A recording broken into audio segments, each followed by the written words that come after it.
Assalamualaikum warahmatullahi wabarakatuh.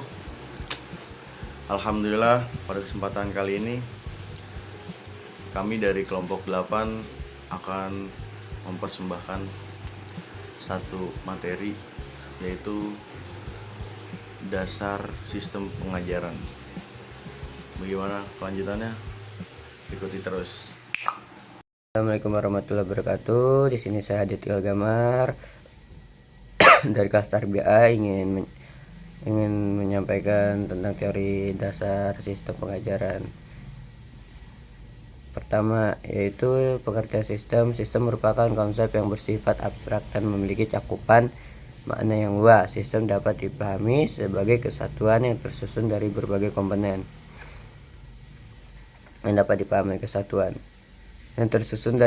komponen yang saling berhubungan dan bekerja sama untuk mencapai tujuan tertentu.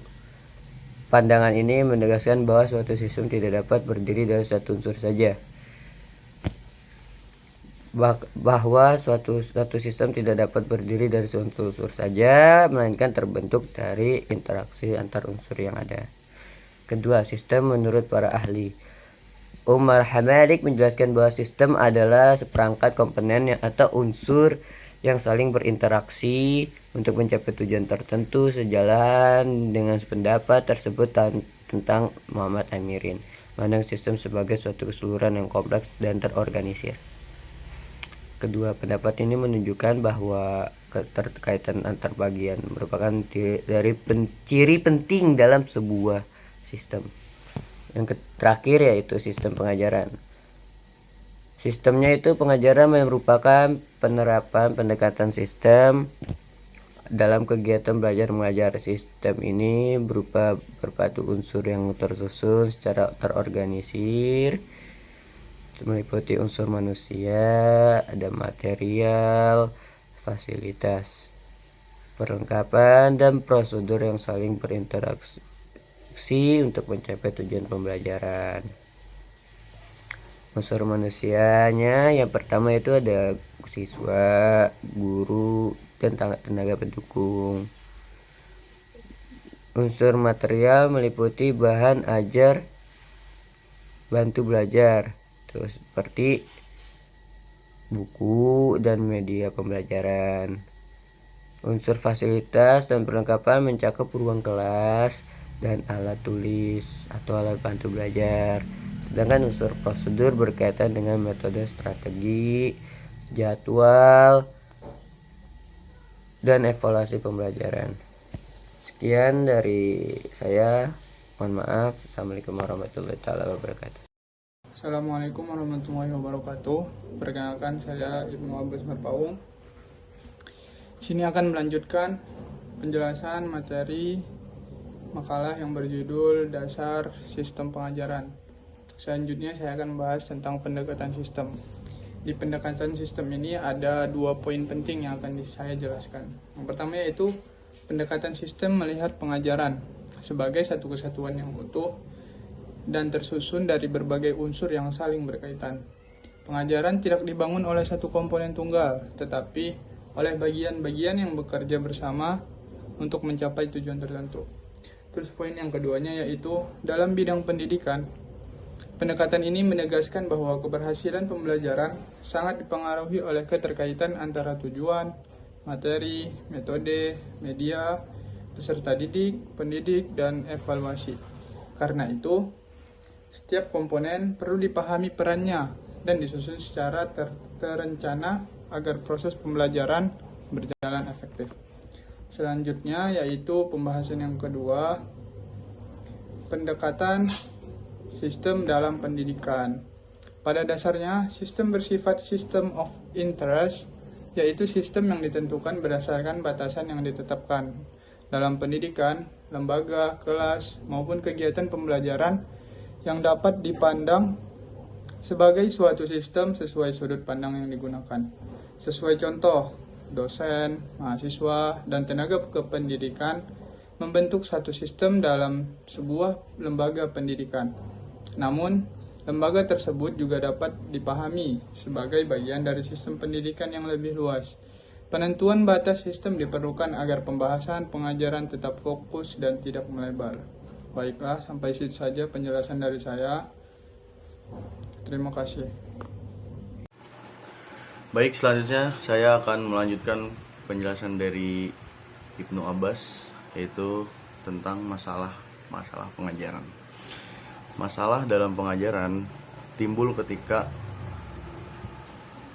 terdapat perbedaan antara kondisi yang diterapkan dengan kenyataan yang terjadi di lapangan. Misalnya kayak masalah tersebut tuh dapat berupa tujuan pembelajaran yang tidak dipahami oleh siswa, terus prosedur evaluasi yang kurang jelas, terus materi yang tidak tersusun secara logis, metode pembelajaran yang kurang mendukung atau mendorong aktivitas belajar, dan keterbatasan sumber sekolah jika tidak ditangani dengan tepat. Masalah-masalah ini dapat menghambat prosesnya pencapaian tujuan pembelajaran. Pemecahan masalah pengajaran. Pemecahan masalah dalam pengajaran sebaiknya itu menggunakan pendekatan sistem.